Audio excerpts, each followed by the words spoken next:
Rebonsoir man mbégte ak contentement di ànd ak yéen ici à chaque fois votre studio Pape Sidi Fall la chaîne des passionnés du foot votre émission le point chaud ñu fas yéene waxtaane lépp loo xamante ne am na rapport ak football ma si ànd comme à chaque fois avec mes deux invités mais tey malheureusement kenn ki moo mujjee ñëw Pa Omar moom xàmmee ngeen ko coach Mbaye kenn dootu leen ko présenté borom Kumba Lamb FC tey moom lay àndal sama plateau ñu fas yéene waxtaanee actualité yi nga xamante ne actuellement mu ngi daw ci toile bi on parlera aussi de TFC mi nga xamante ne mooy champion du Sénégal jiitu AGEL après Génération Foot doog cee topp dinañ waxtaanee aussi élection Real Madrid yi di am mardi si je m'abuse pas on parlera aussi de la Masia ak équipe nationale bu Espagne bi et le jeu aussi de Bara Sopoko Ndiaye mi nga xamante ne moom moo nekkoon surprise liste bi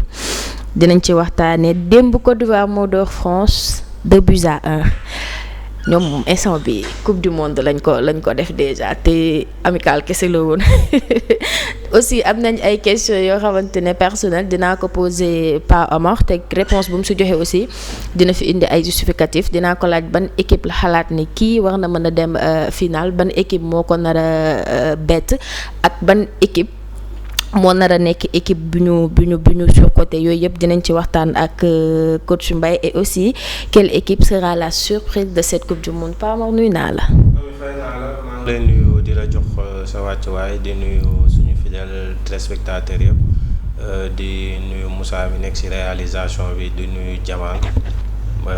Jamal Defe maa ngi koy nuyu maa ngi nuyu ñëpp ñu ñuy seetaan di wax ne c'est un plaisir de vous retrouver gëjoon nañ fi mais waaw nous sommes de retour donc espérons que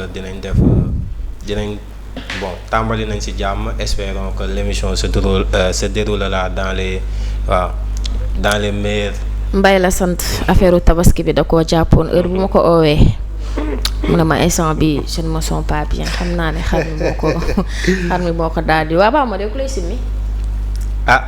day na waa de non man. Mbaye ni ku leen di simmi Mbaye ni tuuti rek la ñuy laal ci ndawal li xam nga. Mbaye moom tudd yàlla la ñuy dundee quoi. yéen biñ tabaskee ba tey ñaata def na semaine Pa Omar gis ngeen ko plateau. Mbaye ne tudd yàlla la ñuy dundee tudd yàlla.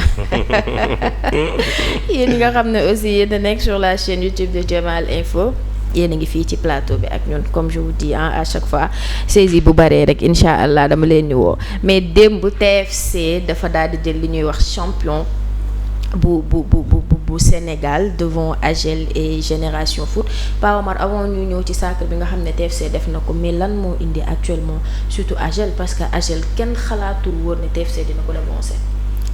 waaw mami je pense que mu waxoon nañ ko fi émission je pense que dañoo tàmmul nekk à ce stade. maanaam boo xoolee championnat rewoon nañ TFC jusqu'à 11 points d'écart. Ce qui est énorme championnat Sénégal nga xam ne enchaîné victoire yombul. mais boo xoolee AGEL ay match yoo xam ne bu fekkoon tey jii li tax mu perte championnat bi Jaraaf moo ko dóor TFC. Casa ñu ne c'est normal parce que c'est des ay kadoor lañ. mais boo xoolee TFC fi mu njëkk a perte ay points face ay équipes yoo xam ne yaakaaruñu ko woon donte duñu ay équipe di ndaw championnat Sénégal moom pour man toutes les équipes ça valent am na ñoo xam ne nag chaque année ñooy xeex championnat su mel ni Jaraaf TFC Casa voilà Génération Foot. et parfois ay gore ñëw di infiltrer wu même si bëriwul loo xam ne ñuy ñëw jël championnat mais pour man ce qui a fait la différence mooy boo xoolee dama naan li daan dal Arsenal dernière saison yi. mooy Arsenal da daan résister City. wala boobu bu ko City dóoree mën na dóor Liverpool mën na dóor United mais après West Ham moo koy fekk dëkkam dóor ko. Effectivement. wala mu dem benn Brighton dóor ko wala benn Aston Villa dóor ko chaque année Arsenal la même histoire dañ naa wax ne éléphant la bu nekk ci garab.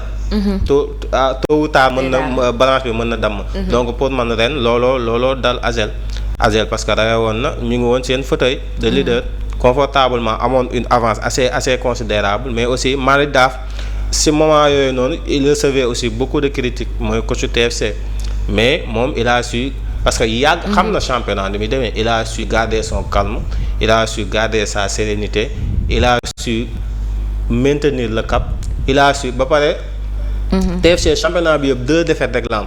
ba pare 6 buts encaissés que 6 buts je pense que bu dul une grande première aussi. c'est la deuxième fois équipe Sénégal championnat Sénégal nga encaissé 6 buts tout au long du championnat ce qui est énorme moo tax démb mi ngi koy wax juste après le sacre mu naan bi gars yi di critiquer man maa ngi liggéey sama bloc défensif j'ai beaucoup travaillé mon bloc défensif et Malick Daaf yóbbu woon na fi Sénégal CAN moins de 20 ans je pense moins de 20 ans mais CAN boobu yëpp presque encaissé wul bii donc c'est un coutumier du fait équipe bu mu yor da ngay am benn solidité benn assise défensive pour man nag ASEL li leen kii mooy après Stade de Mbour ñëw na fi ñu recevoir ko war ko dóor Mbour ñëw gagné leen fii 2-1 au stade Ngalandou Diouf ñu recevoir fi AS Cambérène war ko gagné Cambérène ñëw niil fi ñu dem HLM dóor ko 3-0 te ñoom pourtant dem nañ fi Jaraaf gagné dem nañ fi Casa Stade Caroline Faye gagné TFC moo leen dóoroon si grand yi quoi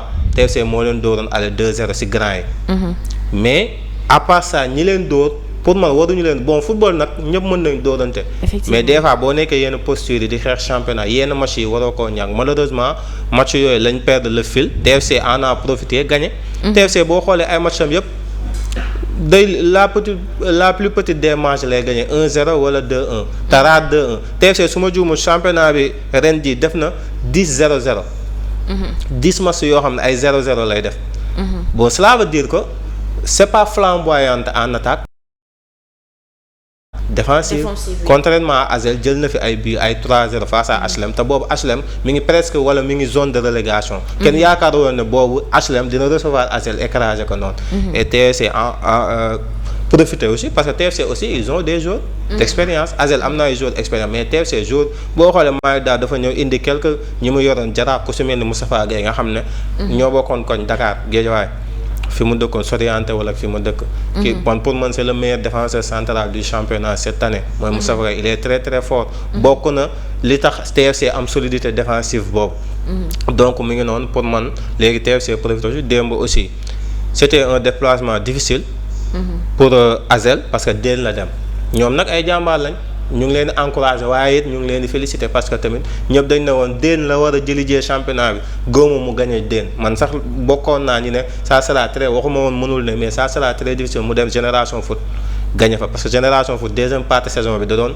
écraser ay adversaires am moo tax démb bi leen ASEL dóoree jooy nañ ba sonn parce que ñoom tamit dañ doon xeexaale titre parce que GF bu dóoroon ñu dóor TFC GF day jël championnat bi TFC aussi dem Guédiawaye mu nekkoon aussi match piège parce que Guédiawaye jéewul woon dara donc il jouait avec wala sans pression TFC moo soxla woon Guédiawaye da doon te Guédiawaye ñenn ñi ñu ngi naan combine mais man j'ai regardé le match mais gisuma fa combine parce que premier mi-temps sax y a un demi-volée bu fa Fallou Fall def nga xam ne Tëngéej la dëkk il a fallu faire mousse bal bi si traversal bi la dal génn donc pour man dégg nga Guédiawaye a montré un visage franchement très très sérieux match bu tëju la woon pour man bi Raphaël Ndong dugal loolu bii wu renard d'attaquant gisuma fu ko défenseur yi bàyyee pour mu dugg parce que centre la mu contrôle dugg infiltré ci biir xaru à la Inzaghi laal bal bi mu dugg pour man c'est ce qui a fait la différence TFC bi mu dugalee xamoon naa ne Guédiawaye du égaliser parce que naka jeegi TFC match yu mu mën a yëpp daanaka da koo gagné rare mu mëne la nga égaliser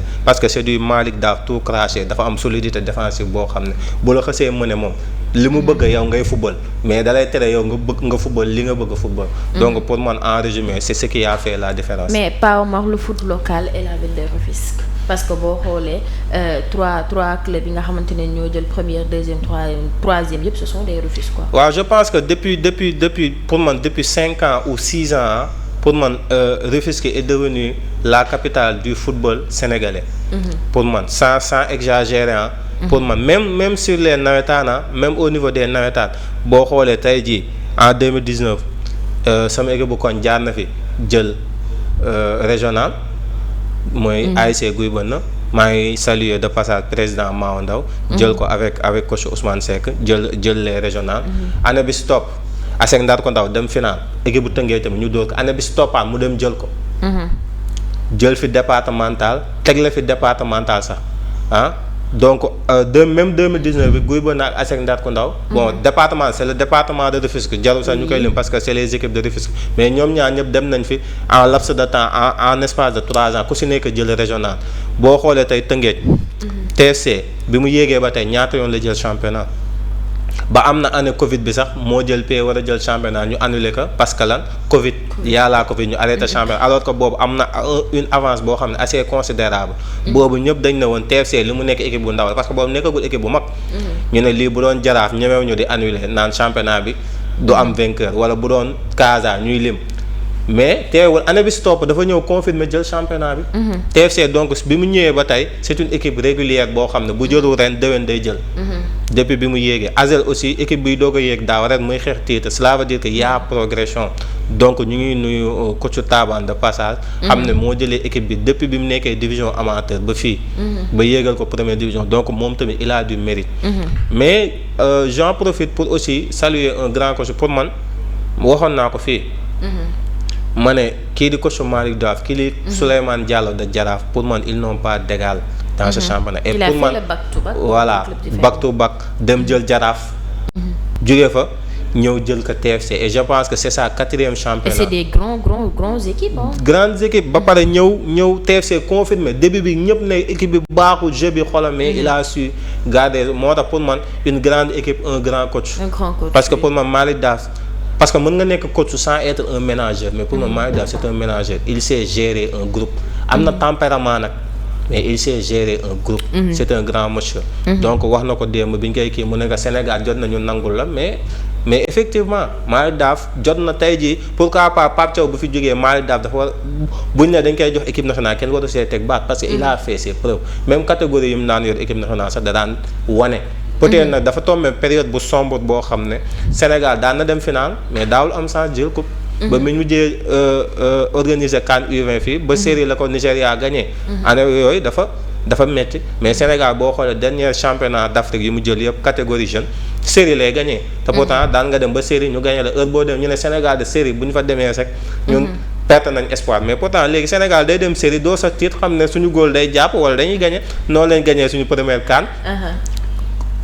coupe UFOA bi noonu lañ ko gagné série bii passé CAN U17 bi série lañ gagné donc mi ngi noonu pour man instant yi le football nous sourit instant yi le Sénégal est au sommet de son art pour man instant yi nii suñuy année la laay wax donc et pour man depuis quelques années football Sénégal en tout cas football Sénégal dafa tourner bu baax ci Tëngéej et aussi y a mon équipe qui est en train de faire son ascension mooy Kumba Lamb jigéen nañ division régionale daaw ren yéeg nañ nationale 1 donc ñun aussi dañuy suñu bët ñu ngi ko teg aussi Ligue 2 Ligue 1 voilà c'est ça. Félicitations à Teungueth FC voilà une fierté rufisquoise comme on dit hein. Félicitations à nous parce que bu fekkee tey championnat bi y a trois équipes yoo xamante ne yëpp ay rufisquois lañ honneur à nous tey jii bu ñu génnee sax ci stade Rufisque Jaraaf et tout comme Paa man ni mu ko waxee léegi instant bi football moo ñu topp. ñun toppatuñu football boo ko xoolee sax sur U17 yi.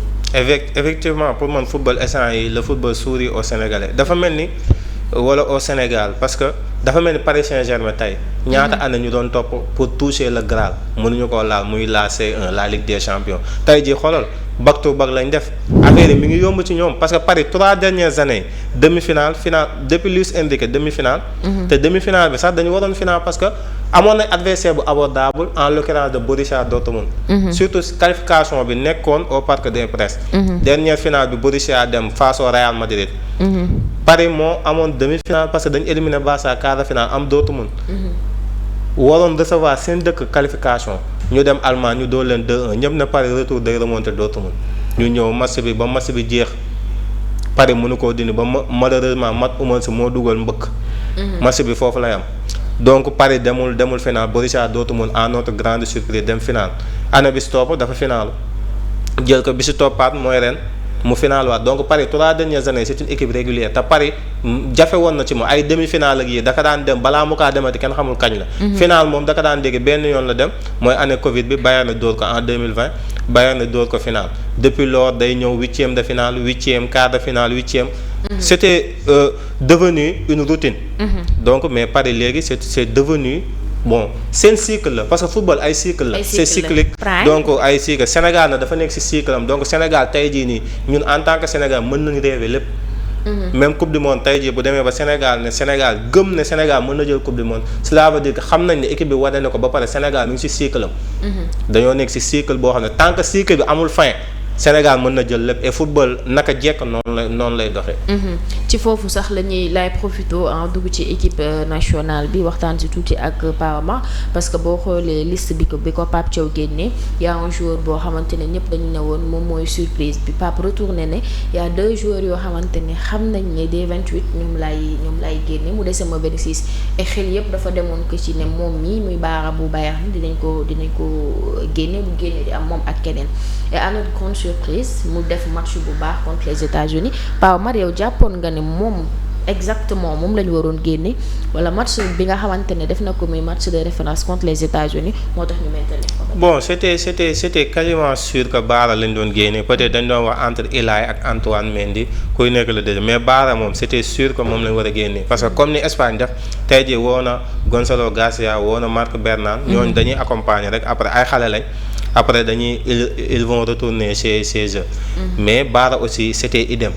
Mais tey jii dafa titulariser match boo xam ne wane loo xam ne en tant que sélectionneur. Des fois aussi faut laisser les émotions derrière. ñëw sur le cadre sportif. Surtout coupe du monde du caaxaan ba pare Baara dafa yor benn profil boo xam amuñu ko woon équipe nationale. beneen bi boo xoolee numéro 27 la amoon te 26 jours ngay convoqué loolu la c'est un message. Cela veut dire que bokkul woon si ñi war a dem numéro il avait le numéro 27. te coupe du monde amul ngay sol numéro 27. maximum numéro yi 26 la am. moom il avait le numéro 27 donc c'est un message tey jii il a le numéro officiellement il a le numéro 22 en coupe du monde. Cela veut dire que moom il était out. mais tey jii moo def match boo xam ne dama ne. comme ni ma ko doon waxee dafa jaxase Pape Thiaw ak sénégalais. ma ne sax jaxasewul Pape Thiaw ak sénégalais mais Pape Thiaw moo njëkk a jaxase boppam ak sénégalais. parce que bi nga ko convoqué ñëpp man en premier ñëpp dañ ne lu mu fi wut. football amul santé booy bi parce que Bala Sapoko Ndiaye son ascension dafa gaaw. parce que Gambino Star la nekkoon Gambie benn académie. ñoom dañoo am partenariat ak Bayern ñu invité leen Munich. mu def fa ñuy joué ak Bayern U19 ñoom ñu gagné Bayern U19 mu def fa une bonne impression. lu xibbatu Freud Christian Freud mi nga xam ne mooy directeur sportif Bayern. ñu ne léegi booy bi soxla nañ ko mais duñ ko intégré gum léegi ñu jël ko jox ko Grasshopper en Suisse léegi bi ñu ko joxee Grasshopper yàlla defaat en 2025 octobre 2025 ñuy tasewaat ak nag Bayern cette fois-ci face au Bayern A. Oui. L'équipe A Bala Sapoko Ndiaye a émergé le milieu il a été incontrôlable il a récupéré beaucoup de ballons et moo nekkoon le dépositaire du jeu de son équipe. ba pare doon casser lu bëri le pressing bavarois. Bayern nag xam ne booy bii nii il est temps parce que dañ ko doon kii pour xool son adaptation face au football européen parce que Gambino Star la nekkoon en Gambie léegi ñu joxe ko Grasshopper di xool léegi mu tasewaat ak ñoom xaw leen a rey léegi nag Bayern ci la ko signé contrat. parce que bi mu ko kiiwee boo xoolee Baara signé gul sa contrat professionnel. parce que Bayern da ko doon kii mu am 3 matchs en pro normalement après coupe du monde normalement xam naa certainement dina signer un contrat à long terme. contrat professionnel donc idem la defaat ci équipe nationale dañ ko woowoon pour mu ñëw accompagner groupe bi pour en attendant parce que dafa am ñoo xam ne. yenn ñoo xam ne ñëwaguñ woon comme ki si mel ni ba Gana Gueye ñëwagul woon Ismaïla Sarr dafa amoon final bu mu waroon jouer. Pathé Ciss amoon final bu mu war a jouer donc ñooñu ñi nga xam ne Antoine Mendy aussi waroon jouer maintien avec l'OGC Nice looloo waroon ñu mottali ko si ñu woo pour mu jouer match amicaux yi léegi démb li mu def mu ñëw maanaam démb contre États-Unis mu def li mu def il a gagné sa place personne ne lui a donné sa place peut-être nag Pape Thiaw convoqué na ko fu mu ko war a woon convoqué peut-être y avait plus ñi gën a mérité ñu woo leen mais moom bi mu ñëwee il a mérité sa place kenn neexal ko Baara moom place am bu doon benn naay dem Baara day dem moom parce que moom moo ko wane parce que football amul sentiment loolu la jour boobu li mu wane bu doon benn naay dem Baara day dem donc mi ngi noonu. Et y a aussi Moustapha Mbow parce que Moustapha aussi suivre nañ ko avec Paris FC mu doon def aussi ngandi match est-ce que aussi du comment je peux dire pression moo ko jàpp on sait pas parce que man moom amoon naa certitude que warul woon bokk ci ñuy recalé. waaw je pense que Moustapha Mbow autant pour moi il a joué avec les émotions. Et yombulan c'était sa première woowoon nañ ko sélection mais jotul woon jouer. ci éliminatoire woowoon nañ ko mais jotul woon jouer mais là dañ ko woo ba pare dafa nekkoon match test aussi dans le contexte bi mu duggee tamit yombul boobu Sénégal mi ngi poussé pour égaliser y avait des espaces y avait des boulevards américains ñu doon jël en transition ba pare Sénégal dafa tase équipe boo xam ne muy jouer avec des pistons. Sénégal n'a pas su faire face à cette configuration de Mauricio Pochettino. Donc contexte yooyu ak paramètres yooyu yëpp dafa défavorable à son entrée parce que bi muy dugg dafa tombé ak Mamadou Sarr ak Abdoulaye Seck lañ tegoon Abdoulaye Seck deful match ñu génnee ko indi ko moom aussi mu dugg il n'a pas nekkul ci bain bi. mu ñëw premier ballon mu doon def rétro-passe gars yi siif ko dem dugal après nag loolu moo ko gën a enterré ci match bi. li des ci match bi yëpp da doon tergiversé et c'est un peu dommage. li ñu ko wàññi parce que il a fait une grande saison. avec le Paris FC l'un des meilleurs défenseurs de la ligue. mais malheureusement football comme ni ñu koy waxee dafa xaw a sévère. y a pas de logique. voilà dafa xaw a sévère tey jii buñ ko mënoon nañ ko maintenir c'est vrai. mënoon nañ ko maintenir c'est vrai parce que loolu day am mënoon nañ ko jot deuxième chance. mais football moo nekk période boo xam ne Baara dafa ñëw jaxase carte yi. et il fallait nga wàññi aussi. il fallait nga wàññi donc ñu wàññi ko. et pour man c'est un coup dur pour lui mais maa ngi koy gis démb à l'entraînement mi ngi ci groupe bi mi ngi retrouver le sourire et loolu c'est très très bien. di waa gisaat Moustapha Mbow muy sourire parce que dese nañu benn match amical ñu naan ak Arabie Saoudite il faut mu jouer ko ba pare soog a ñuy pour man comme mi ngi garder le sourire loolu c'est bon signe. et si toutefois contre l'Arabie Saoudite mu génneel la benn masterclass. waaw mais malheureusement pour lui. c'est malheureux. waaw la liste a déjà été transmise à la FIFA. est-ce que donc ça aurait pas été plus juste que Pape convoquer les 26 yi nga xam ne moom la soxla woon au lieu de convoquer 28 pour après un an soit. waaw mais beaucoup de sélections ont fait pareil mais malheureusement parce que bu fekkoon Sénégal amul ay finalistes. amul ay finalistes maanaam en Europe que ce soit en Conférence League ak yooyu ak kuy jouer maintien pour rester en Ligue 1. tey jii mën na woo 26 kase mais ñooñu noonu absent yooyu noonu la doon pallier moo tax mu woo quelques yi nga xam ne da leen di xaarandi. léegi si 5 yooyu moom benn erreur bu communication bi Pape Thiaw def mooy ba mu wootee rek dane ñi ma war a wàññi waxtaan naa ak ñoom ba pare. léegi tey jii li gën a nekk déception mooy est-ce que waxtaanoon nag Ilaay est-ce que programmé woon na Ilaay lay wàññi waxoon na ko est-ce que programmé woon na ne Moustapha Mbow lay wàññi j'en suis pas sûr c'est sûr que Baara ak Ilaay wala soit Antoine Mendy kenn ci ñoom la waxtaanoon ne ko dama lay wàññi mais tey jii boo ñëwaatee redistribuer les cartes et pour man Baara a chamboulé les choses et il a arraché sa place. effectivement toujours pas Omar dañuy des ci suñu défense bi nga xamante ne gis nañ ko mu jouer contre les États-Unis parce que benn Sénégal bu ñëw ça a pris 3 buts. si benn défense boo xam ne yaa war a jouer ak la France bi nga xam ne aussi dem Côte d'Ivoire door na ko mais tey jii boo amee benn défense yaa Moussa Niakhaté yaa Abdoulaye Seck les gens disent que bëriwul actuellement compétition il y a aussi l'autre comment il s'appelle encore Kalidou Koulibaly qui est incertain. Tu as aussi Crépin boo xamante ne quoi qu'on puisse dire aussi nekku si trop retrouver gul forme trop nga war a jàkkaarloo ak France dans quelques jours. waaw je pense que la seule bonne nouvelle mooy France du jouer comme États-Unis maanaam système A3. boo xoolee démb sax Ivoiriens yi li ñu sonalee France mooy 4-4 de losange bu important lañ teg xaw a sonal France. boo xoolee Ivoiriens yi démb amoon nañ ay balles de transition yoo xam ne ils l'ont mal géré mal négocié France laisse des boulevards derrière. am na benn action bu Mbappé di dribbler perte ko mais après daf ko perte rek taxaw. Olise moo mujjee dem côté gauche di marqué ji mais malheureusement amul vitesse latéral. parce que c'est pas un latéral. Mbappé moom il fait du Mbappé moom bu kiiwee moom ay effort défensif nekkul ci yooyu sax xalaatu ko. donc pour man Sénégal côté boobu noonu war na si mën a insister. et man je pense que bu fi Dembélé nekk à 100% premier match buy démarrer je pense li ma xalaat. il jouera dans l'axe. pour man tey jii Sénégal ça serait une bonne nouvelle Mbappé jouer côté gauche parce que Mbappé buy jouer ailier côté bii moom latéralam tey mu dee ndax du ko jàppale moom avec ballon dina jouer mais bu si pare na si xaw ma nag Deschamps mën na loolu bàyyi xel loolu. ba jël Mbappé indi ko pointé mais pour man Mbappé bu ñëwee en tant que ailier gauche loolu ça sera une bonne nouvelle parce que côté bii moom Ismaïla Sarr bu fekkee à chaque fois bu ñu ko passé day nekk 1 contre 1. face à soit Théo Hernandez soit keneen ku mu fa fekk da lay rey.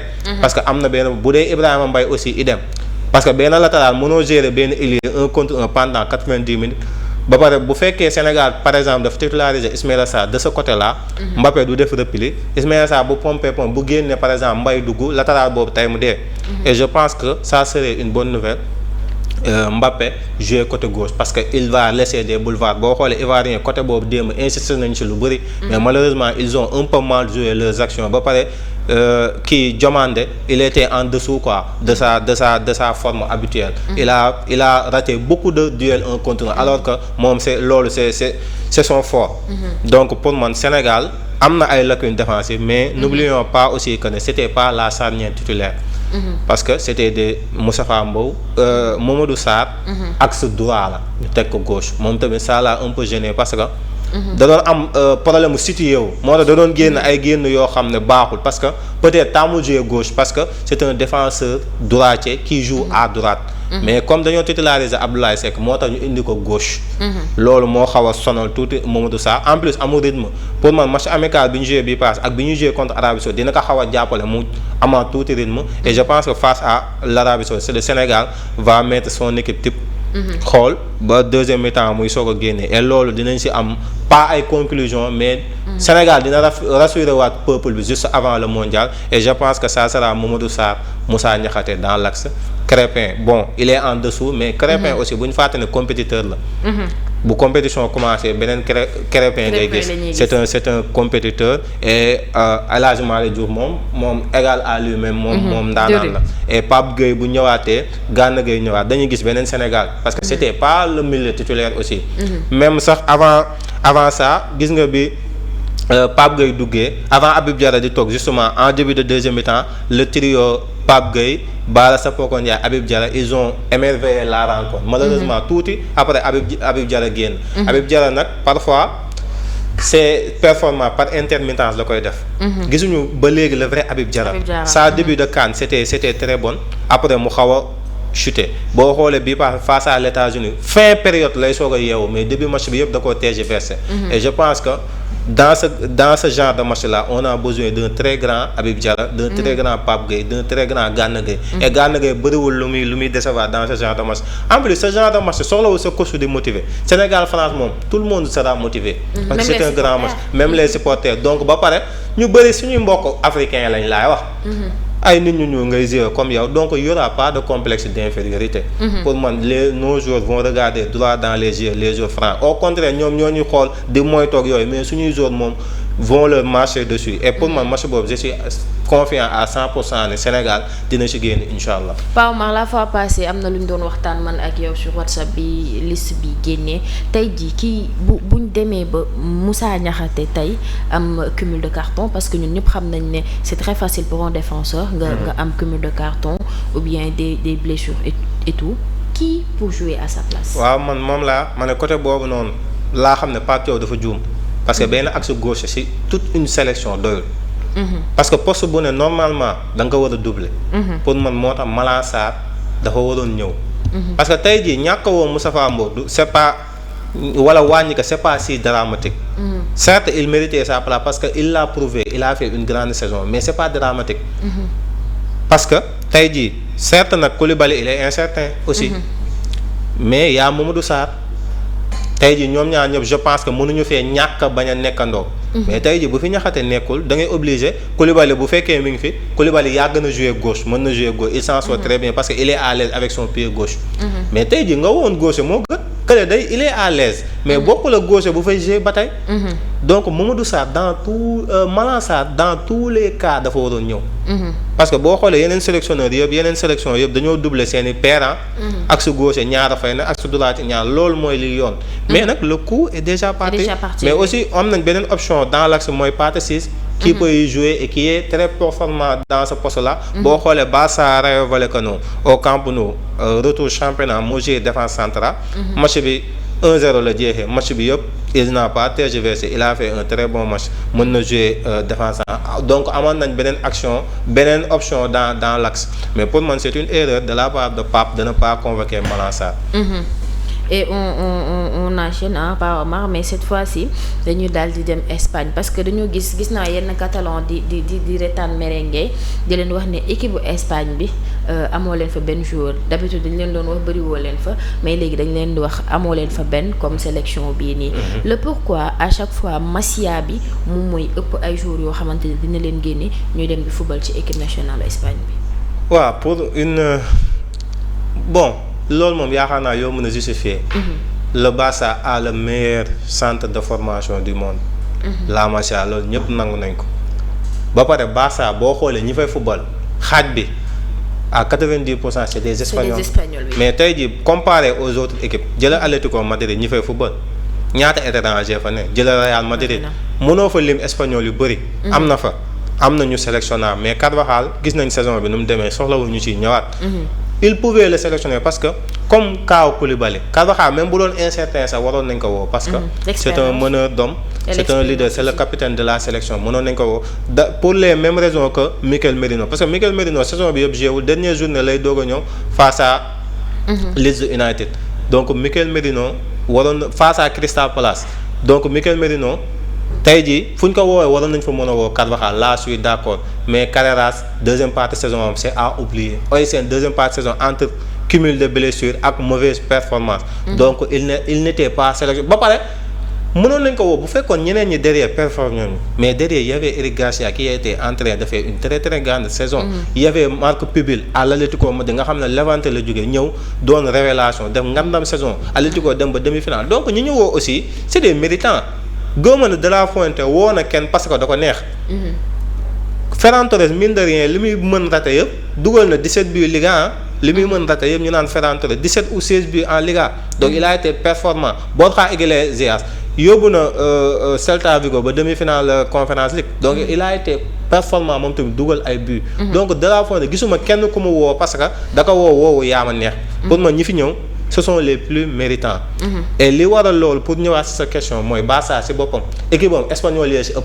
donc c'est normal que ñi sélectionnable ëpp ci yeneen équipe yi. c'est tout à fait normal. c'est une suite logique espagnol yi Barça lañ ëppee donc ñi ñuy woo Espagne c'est tout à fait normal Barça ëpp fa xaw ma nag dégg ba 2010 xam nga Del Bosque moo fa nekkoon en 2010 bi mu leen jëlee coupe du monde mais Del Bosque mësul jaar Barça et encore plus c'était le coach du Real. Real la nekkoon. jëlal na leen Ligue des Champions mais Del Bosque en 2010 Barcelone yi ñoo fa ëpp ba tey. la moo tax parce que Barça ñu ëpp ay espagnol sélectionnable. tey jii Real gisal Vinicius sud-américain Mbappé français Valverde sud-américain Militao sud-américain Carvajal moo fay espagnol bu sélectionnable Carreras. Gonzalo Garcia mais Gonzalo Garcia am na ay attaquants Espagne yu ko mën mais c'est le problème c'est un bon joueur en devenir en tout cas. wane na saison bi il fait partie des révélations. bu doon beneen sélection dinañ ko woo mais Espagne dafa am ñu ko jiitu dans l'hiérarchie ba pare ñi ko jiitu moom ëpp leen ay buts. d'accord ailier Real ban ailier moo nekk espagnol bu ñu mën a woo Espagne amul. amul ailier espagnol bu ñu mën a woo au milieu ban espagnol moo nekk Real bu ñu mën a woo Pitas la ñu wax Pitas est-ce que mën nañ ko woo tey jii Pitas sentinelle lay jouer c'est un milieu terrain défensif. Pitas dañ koy woo ci kaw Rodri Pitas dañ koy woo ci kaw Zubimendi. dañ koy woo ci kaw Mikel Merino mais ci kaw kan lañ koy woo parce que aussi c'est ça pour man bu ñuy analyser il faut pas être émotif wala di demee clubisme mais dañuy wax la logique. demee avec objectivité. tey jii ba Eric Garcia dañ ko wax ne ko yéen journal da ko laaj ne ko pourquoi yéen vous êtes 6 en sélection yéen a fi ëpp mu ne on pouvait être plus. parce que ñoom yaa su ma jum ëpp na 6 parce que yaa Lamine Yamal. y a Eric Garcia y a Kobassé y a Gavi y a Ferran Torres. bon Marc Bernal duñ ko ci boole parce que c'est un réserviste. donc ñooñu lañ woo Espagne ak Pedri 6 yooyu. 6 yooyu lañ woo mais il peut tey jii bu ñu woowoon Marc Bernal tey jii nii day metti rek mais dañ naan du scandale il a fait une bonne saison avec Barça dont un doublé face à l'Atlético Madrid. gis nañ classico bi mu retour bi mu duggee il a fait un très grand match. Marc Bernal avant moo blessé. Marc Bernal ñëpp lañ doon wax naan Marc Bernal ndax volume de jeu bi mu am ak ni mu baaxee surtout koo xam ne dafa jógee ci ligament croisé bu ñu ko woowoon de scandale. non. Gérard Martin bu ñu ko woowoon scandale il a fait une très très grande saison. pas man nag Espagne nag wax fa dëgg neex yàlla cette fois-ci je vais prendre part Espagne yu tax woowuñu Gérard Martin. en plus j'ai oublié Juan Garcia donc ils sont 7. donc Gérard Martin bu ñu ko woowoon muy 8 bu ñu woowoon Marc Bernal muy donc du scandale. le meilleur défenseur en Liga. donc mi ngi noonu et pour man axe gauche sax Espagne Laporte la ci am ñeneen ñi nag Kovacic mën na jouer gauche Eric Garcia mën na jouer moo tax peut-être soxlawul woon mu woo Gérard Martin mais Gérard Martin tey bu ñu ko woowoon du scandale. parce que tout des fois aussi sa passé moo lay topp. peut-être passé moo ko topp dañ koy jël comme joueur moyen mais ren dafa ñëw aj niveau bi ba nekk un ba dañ naan un grand joueur boo xoolee am na match yoo xam ne Eric Garcia def na erreur ñu rouge ko Kovacic def na fi erreur mais Gérard Martin tout au long de la saison amul benn match boo ne Eric Garcia Gérard Martin tey moo yàq match bi. il a été très très régulier lu ma bett ci moom. parce que latéral la doon jouer mais moom gaawul.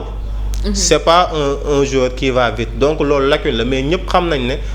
boo ko daan gis ko face à l'Inter surtout à San Siro da ngay gis il a une bonne palette technique et il a une belle qualité de passe. et il est intelligent aussi. et il est intelligent surtout kii foot dafa am benn kii foot boo xam ne bu positif tey jii gis nga biñ ko indee ci axe bi soxlawul di daw kilomètres yi mu war a daw en tant que latéral. léegi intelligence am tey jii moo nëbb lacune yi mu am parce que axe bi soxlawul day lire rek ligne. soxlawul di daw yenn parce que ay Piqué gaawuñu woon ay Van Dijk yi ils ne sont pas extrêmement rapides mais tey jii dañoo am positionnement boobu même boo leen rawee tey jii mën nañ la rattraper parce que du ñu dawandoo ak yow ci point de vitesse mais dañ lay toj. wala yooyu wala ñu ligné mbaal la nga osé. donc mi ngi noonu pour man tey jii Barça ñu mu ëppee Espagne loolu du scandale. ci loolu laay ñëw soit ma dem ci série de questions bi ou bien série de questions bi ñu tëjee ko ñu ñëw ci élection yi nga xamante ne war na am ci Real Madrid parce que actuellement tàng na ñu ngi koy def politique à la sénégalaise su ngeen ma falee. Pérez en tout cas mi ngi def politique bu am solo moom ak Riquelme n'est-ce pas c'est ça ñu ngi def ñoom ñaar campagne pour élection yi ñu xool kan mooy toog léegi yéen merengue nga xam ne yéen a nekk ci chat bi wax leen ma ñoom ñaar kan ngeen ci préféré pa man gëm naa ne dégg nga information yi ku ci nekk di wax su toogee lii lay def bu toogee kii la indi. waaw ku ci nekk mi ngi def campagne am à sa manière Enrique Riquelme boo xoolee dafa ñëw ne il a un accord avec 2 stars. keroog ñu laaj ko il a dévoilé les noms mu ne bu ngeen ma falee dinaa indi Rodri ak Alan j'ai un accord verbal avec eux mais malheureusement dafa def erreur mënoon a garder le secret de 2 stars rek. mais bi mu tey jii limee Alan Manchester City ont décidé de porter plainte. d'accord l'agent de Alan et son père Alfie Alan. tamit dafa génn di démentir donc moom foofu pour man wàññi na ay points bu waroon gagné tey indi mais pour man rey na boppam gasal na boppam kàmb. démentir boobu rek pour man Perez gagné na ko si. et Perez tey jii gis nga dès mardi dafa war a joxe offre 150 millions d'euros pour Olise xam na ne bu ko joxee Bayern da koy rejeter mais juste. c'est Olise ou bien parce que il paraît qu'il n'a pas donné moom dane woon du Olise mais d'après les médias te tey Fabrizio Romano confirmé na ne Michael Olise lay joxe. parce que Bild moo génnee information xam nga Bild c'est un média allemand. Florian Plettenberg ak média allemand ak les journalistes ak Christian Fuchs ñoom ñëpp confirmé ne il s'agit de Michael Olise parce que waa Paris sax dañ doon ragal waa l'équipe ne est-ce que du xaw a Neves. par nag média allemand bi génnee information ak Telegraph benn média hollandais ne c'est Michael Olise lay joxe mardi 150 par le très fiable Fabrizio Romano confirmé ko ne dès mardi day joxe 150 000 xam na ne Olise Bayern day rejeté mais juste c'est un coup de bluff. le Bayern va rejeter cette offre. parce que kii tontu na justement waa Bayern tontu nañ nee na même à 250 millions d'euros on ne vendra pas Olise. et c'est sûr Bayern moom. ku leen xam ne Bayern ils sont durs en affaires. Bayern xooloo c'est des Allemands. voilà Bayern gis nga Lewandowski rek Barça li mu ci daj te boobu contrat am jeex na 6 mois ka dese contrat am 1 an ka dese mu bëgg publiquement ne damay dem ñu ne ko doo dem il a fallu mu xëccoo Bayern soo koo jaay Barcelone. donc Bayern ils sont très durs rawatina Olise benn at la defagum Bayern. pour man même offre à 250 millions d'euros duñu jaay Olise. mais Perez xam na ne c'est un coup de bluff tey jii parce que élection yi. mardi la tey day joxe offre. avant Bayern di tontu les élections day daw. mais loolu nag day tax supporter enthousiasme parce que mag la moo ëpp expérience indiqué leen kii xale la. léegi loolu coup de bluff la tey jii nii loolu en terme de marketing et en terme d'arrangement loolu day attirer ñu bëri ne Olise. saa joxe na offre de saa de bu ñu ko falee négocier xam naa Bayern bu rejeté sax day continuer négociation léegi loolu coup de bluff la pour te tey jii pour man Perez sans mu def dara gis nga loolu la bët ki dem ne l'été va être mouvement indi naa Konaté je vais amener un autre grand défenseur et d'autres stars comme ni ma ko daan defee tey jii Real Pérez loolu la leen tàmmal. loolu la leen tàmmal tey jii nii donc Pérez pour man day gañewaat man loolu laa gëm. parce que kële moom yàqal na boppam bi mu cité ay noms ñee génn a démentir pour man si la rey boppam. parce que déjà ñeneen dañ naan kii du ma ko voter parce que. il nous a menti te faloogul donc mi ngi noonu. mais Paa ma jàpp nga ne actuellement ak fi football tollu ak Pérez forme ni muy recruter ay stars et tout est-ce que Real Madrid Pérez la soxla pour mën a évoluer bu baax a baax. waaw mais malheureusement amul candidat bu ko mën a damer le pion. parce que moom wóolu boppam moo tax il a anticipé les élections yi jotagul mais il les a anticipées. parce que wóolu na boppam. Real bi mujjee jël Ligue des Champions. mais élection yooyu noonu amul benn candidat présenté wul woon Pérez dafa ñëw ñu élire ko d'office. parce que moom day profité mais moom cette fois-ci il a changé parce que dafa ñëw ci moment bu chaotique une mini crise wala une crise mu woote ci élection parce que wóolu na boobu parce que xam na ne amul candidat bu ko mën a damer le pion. et aussi moo ëpp expérience Enrique Riquelme boo xoolee kii campagne am da see xaw a juum mënoon na ne y a 2 stars rek bañ a sans citer de nom parce que Pérez bi ñu annoncé en 2000 ne boo leen ma falee ma indi Figo mais dafa fekk mu am accord ak agent wu Figo ba pare soo ko wax loolu donc Figo doolul woon génn di ko démentir parce que boobu ñu bëri gëmuñu ko woon parce que la star de Barcelone nga ne dañu koy indi bu ñu la falee kenn gëmu ko woon ndeke amoon na accord ci suuf ak l'agent de Figo mais là yow amoo accord ak agent Haaland waxtaanaloon si suuf nga jékki saa rek yor maillot jàmbur ne am na accord ak Haaland c'est sûr que tu vas te faire démentir donc mi ngi noonu pour man Pérez c'est quelqu'un boo xam ne il est obnubilé par les stars. et pour man Pérez lu bëri waroon na ko jàngal parce que bi mu créé Galactique dafa échoué.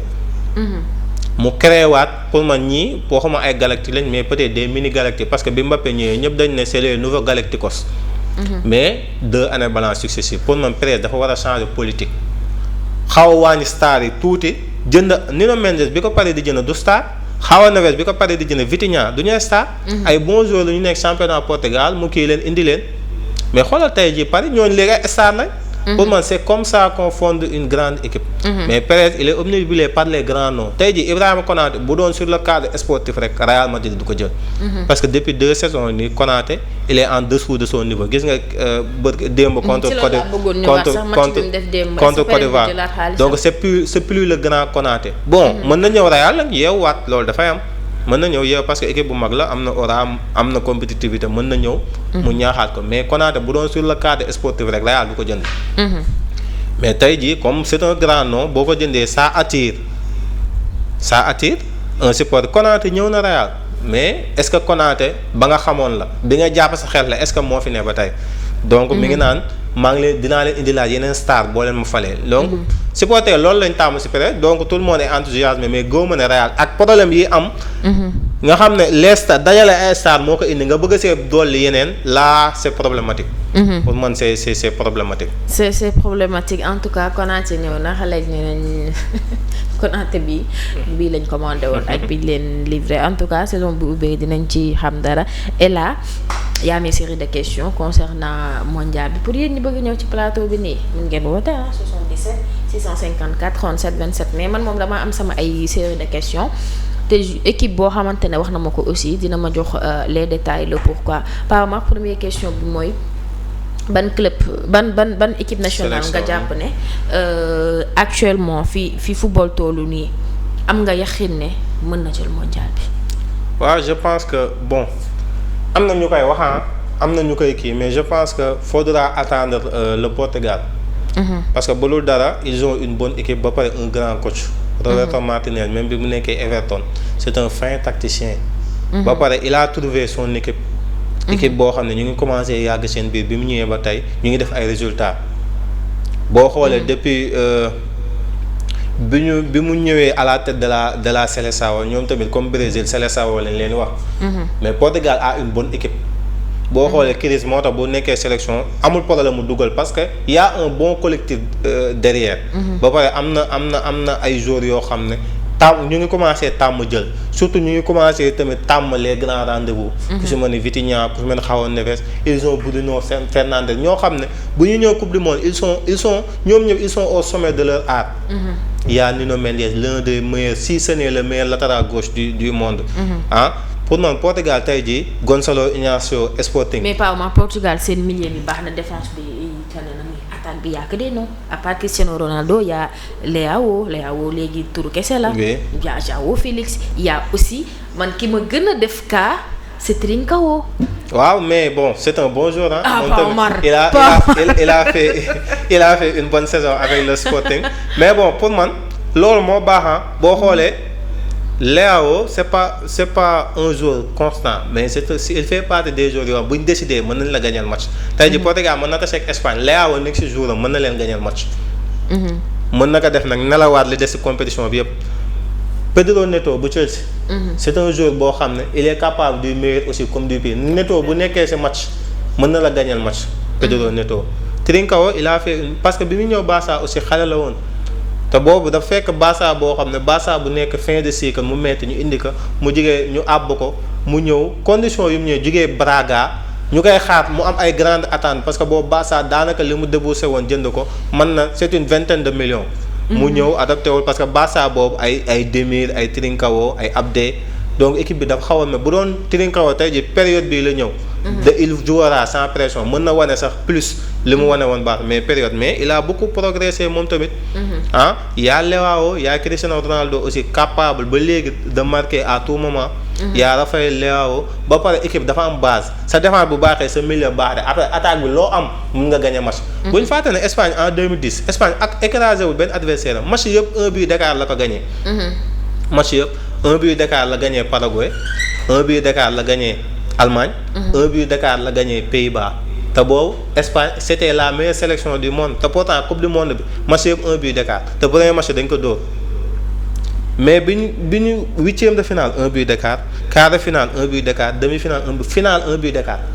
donc boo koy xool ci loolu da nga naan Espagne mënul woon kenn kon mondial alors que il dominait danaan dominer adversaire na ba ñuy bëgg a dee mais malheureusement l'attaque n'était pas flamboyante te pourtant y avait des noms mais tu avais l'impression que David Villa rek moo mënoon dugal ci attaque bi moom demi-finale ak finale rek la dugal mais daanaka huitième moo dugal.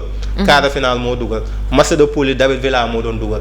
donc pour man Portugal nañ ko bàyyi xel ñu bëri duñ ci wax mais pour man il fait partie des favoris. Portugal nañ ko bàyyi xel pour man c'est mon avis nag il fait partie des favoris. des favoris ba pare il vient de gagner la Ligue des Nations face à l'Espagne en finale. kon nag. donc mi ngi noonu. booyu Messi yi uti leen beneen argument ndax su fekkee l'autre Messi Junior daa jël mondial. di ngeen am problème li ngeen koy xasee. débat bi dekkiwaat débat bi day dekkiwaat te débat bi close la depuis 2022. on enchaîne toujours Pa Omar ban équipe nationale nga jàpp ne mooy nekk surprise mondial bi. le Sénégal bien sûr. je pense que le Sénégal pour man bon objectivement du li ma nekk sénégalais moo tax. mais je parle objectivement je pense que le Sénégal est le plus grand outsider de ce mondial. pour man parce que Sénégal dafa am loo xam ne lu peut-être défense am sax baaxoon na Sénégal li mu daan encaissé bii bëriwul mais peut-être contre États-Unis xaw na tiital ñu bëri mais encore une fois c'était pas la charnière titulaire. ba pare y avait beaucoup de titulaires au milieu yi nga xam ne démarré ñu nekkuñu fi aussi te milieu terrain défensif. suñu meilleur joueur au milieu bon du ma ne suñu meilleur peut-être Pape Gueye est notre meilleur joueur au milieu mais Gana Gueye aussi il fait partie des meilleurs et il est constant ba pare xam na fu mu war a taxaw nekku fi woon. mais Sénégal pour man li mu gën a am moo xam ne mën na rivaliser ak tout le monde mooy milieu le milieu sénégalais peut rivaliser avec toutes les sélections du monde. toutes les sélections parce que y a la jeunesse. Il y a la qualité technique il y a le fougue il y a le dévouement. ba pare dafa nekk équipe boo xam ne c'est un groupe homogène boo xam ne tout le monde attaque tout le monde défend et loolu pour man coupe du monde bi passé Croatie dem na ba demi-finale bële moo final. te Croatie lan moo nekkoon secret milieu. parce que y avait Marcelo Brozovic Luka Modric. Mateo Kovacic. Croatie comme daan taseel mënoo koo dominer ndax milieu terrain bu mu am défense bi daa war leen xam Vardiol sax yàggul si ba mondial bi passé ñu bëri ñu commencé xam Vardiol mooy ni ko Messi dribblé ñu naan c'est le défenseur le plus cher du monde Messi def ko nii mais Vardiol ñu bëri xamuñu ko woon. donc Croatie daa xam benn jour attaque bi ay Karamarec fay nekk. kenn xamul sa attaque xanaa Perisic lañ si xam. mais Croatie la moo nekkoon secret bii passé moo éliminé Brésil la moo nekkoon secret son milieu de terrain. et le milieu c'est le cœur du jeu. et Sénégal am na milieu de terrain boo xam ne mën na rivaliser toutes les sélections du monde. wane ne ko face à l'Angleterre wane ne ko ba mu dóoree woon Brésil 4-2 certes bii passé moo ñu dóor. mais en deuxième mi-temps da nga gis Sénégal bi mu yeewoo nga xam ne il peut rivaliser avec le Brésil. parce que après dugaluñu mais ils ont mis une pression énorme sur le Brésil. et dóor nañ fi Angleterre surtout fekk ko à Londres gagné ko. Angleterre deuxième mi-temps bi yow da kaa daw si ba nga xam ne Sénégal pour man c'est le grand outsider de cette coupe du monde. et ban club nga ban équipe ay man maxalla top club bi ban sélection nga jàpp ne moo nar a nekk déception coupe du monde bi d'après liste yi ñu gis nii. ban sélection. bon je pense que je vais encore miser sur l'Angleterre. pourquoi l'Angleterre par moi. bon parce que comme li may wax rek. ils ont des noms ils ont des joueurs mais pour man amuñu équipe daal. bon certes ñu bëri na dañuy jaawale éliminatoire yi mënoo si juger sélection yi parce que lan ñi ñuy dajeel ñi ñuy bokkal pour ñu leen ëpp doole. d'accord ñoo leen ëpp doole par rapport ak coupe du monde Angleterre peut nag faire un sans faute. un sans faute si groupe am. mais après derrière. d'accord parce que on l'a vu à l'Euro Angleterre dem na ba finale mais mënul sax ay Slovaquie. match yëpp dafa peine pour gagner. pourtant ils ont de grands joueurs. certes nag c'était Gareth Southgate et ils ont Thomas Tuchel qui est un coach d'élite koo xam ne ku ma nangu la ndaanaan la mais est-ce que Angleterre ils ont les joueurs ils ont l'équipe pour ils ont les joueurs mais est-ce que ils ont l'équipe pour. pour man Angleterre moom laa yaakaarul ne ils vont faire feu et flamme ci coupe du monde bi daal. et par exemple ce trois sélections yi nga xam ne 1 2 3 d'après Sénégal première deuxième. Sénégal première deuxième. deuxième sa outsider. non wala favori bon bu may wax favori yi moom bon Espagne laay wax waaw. favori bi. bon Espagne évidemment parce que ils viennent d'être champions d'Europe. ba pare ñoo finale woon Ligue des Nations certes Portugal moo leen dóoroon mais beneen bi précédent bi ñoo ko jëloon finale waat Portugal dóor leen ñu jël coupe d'Europe. donc ils vont venir certes nag ils ont 2 attaquants yoo xam ne ñoo bokk nañ ci seen forme ñoo xam ne dañoo ñëwaale ak blessure. nee na Lamine Yamal dina pare pour premier match Nico Williams pas sûr peut-être deuxième match mais pour man ils vont se qualifier assez tranquillement parce que Cap-Vert lañ bokkal poule Arabie Saoudite ak Uruguay. pour man l'Espagne va sortir de son groupe assez largement mais pour man c'est le favori. favori nag ne veut pas dire que. yaa gagné. que l'Espagne favori. y a aussi l'Argentine ci favori yi la mën a bokk parce que ce sont les champions du monde. en titre oui. waaw donc favori lañ pour man aussi déception yi aussi boo wanee Angleterre Allemagne aussi mën na ci bokk Allemagne na. bon leur effectif pour man ce n'est plus la grande nationale à Mannschaft. pour man Allemagne moom léegi effectif tout bee fi des rek mais Allemagne. vrai Allemagne pour man même ay Côte d'Ivoire ni bu ñu tasee ak Allemagne mën nañ rivaliser avec l'Allemagne. je pense que ñoom kii lañ bokkal pour le je pense Côte d'Ivoire lañ bokkal pour la. oui y a Allemagne Côte d'Ivoire. waaw donc je pense que ils peuvent rivaliser parce que Allemagne tout bee fi des mais yoratuñu ay joueurs yoo xam ne da nga leen dégg tiit. donc pour man ils feront bon si déception yi laa leen bon football nag. et Pao ma xam nañ ne Sénégal ngay teg ci kanam après Sénégal. outsider. non yow selon sa bëgg-bëgg en fait. après le Sénégal c'est l'Espagne. waaw Espagne moom c'est sûr parce que mooy sama deuxième sélection donc fii moom waxee naa xool mais aussi. yor nañ l'équipe pour. catalan la. dama ko xool rek laaj ko yow sa bëgg-bëgg xam naa ne Sénégal lay jiital mais ñu si topp rek nee na ma Espagne ak kan. waaw y a l'Espagne le Portugal. d'accord comme ni ma ko waxee sax ñaar ñooñu moom pour man bon ce sont mes favoris après l'Argentine. waaw Espagne Portugal Argentine pour man c'est mes 3 favoris. outsider kenn laay jël muy Sénégal. pour man c'est l'outsider de la parce que Angleterre bu ko jëlee Angleterre mënoo ko tuddee outsider parce que c'est une grande sélection. tey jii ci favori yi nga xam ne chaque coupe du monde favori lay doon. mais est-ce que am na Allemagne mënoo ko tuddee outsider certes nag mën na bañ a bokk ci favori parce que dernière coupe du monde yi ay premier tour lay toogee. Allemagne mën nañ ko boole ci outsider mais gisuma ne Allemagne fait partie des outsiders parce que gisuma Allemagne nu mu mën a jëlee coupe du monde football la nag mais gisuma ko dans aucun monde gisuma fu Allemagne mën a jëlee coupe du monde bi mën na ne nag parce que dañuy wax suñu xalaat. mais gisuma Allemagne monde boo xam ne mooy jël coupe du monde bu ren jii nii. déedéet gisuma ko. J'étais avec coach Mbaye Pa Omar borom Koumbalamba FC Moussa mag may signaler que ni temps bi jeex na amul benn problème dinaa la abal sa plateau léegi nii bul jaaxle sax Pa Omar le mot de la fin. waaw mami bon maa ngi lay gërëmaat di la sant di wax ne c'était un plaisir bon bokkaat ak yow plateau namoon naa plateau bi ñu ngi gërëm aussi suñu fidèles téléspectateurs yëpp di gërëm Moussa mi ñu géré loon réalisation bi. di wax ne yaakaar nañ ne on a été à la hauteur. donc mi ngi noonu c'était un débat intéressant ñu ngi leen di nuyuwaat yéen ñëpp. di wax ne bon damay profité rek nuyu ñu ma daan nuyu mooy sama gars yi waa Força. nuyu gars yëpp di nuyu sama famille waa Dioufène di nuyu sama cousine adorée Fatou Lo di ko ñaanal wér-gu-yaram daa xaw a jagadi Fatou maa ngi lay ñaan di nuyu sama bàjjen mère Oumy Mbaye ki nefaal Ndeye Mati. bon waa Lowen yëpp Dame Lo Chéri Nogoy Lo maa ngi nuyu ñoom ñëpp ku lim juum donc mi ngi. Moussa nee na tey cousine adorée nga laal. waaw ñoo ma yar Fatou Lo moo ma yar. Moussa Kine Fall Ndeye Mati il faut Ndeye Moussa Fall Lo borom Manchester United maa ngi lay nuyu Ndeye Fall borom Italie maa ngi lay nuyu yow tamit. Moussa suuf na en tout cas merci beaucoup yéen ñi nga xamante ne yéen a nekkoon sur la chaîne YouTube de Jamal Info du ñu suivre fii seen émission le point chaud ñu waxtaanee fi lépp loo xamante ne actualité football la demee incha allah. lu neex demee la samedi non demee samedi bi incha allah à partir de 15h di ngeen am njool mi borom